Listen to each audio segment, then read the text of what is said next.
ζωή μας σου μιλώ.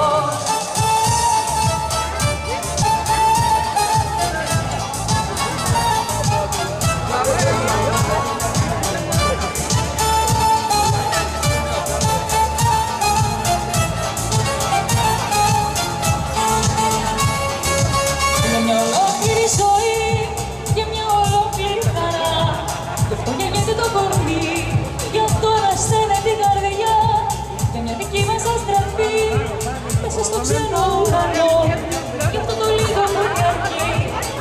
Να αγαπήσω λέω και δεν μιλώ για να νυχτάω, δεν μιλώ για να βραδεύω, δεν μιλώ για να χάδευω, για τη ζωή μας εγώ μιλώ, όχι δεν μιλώ.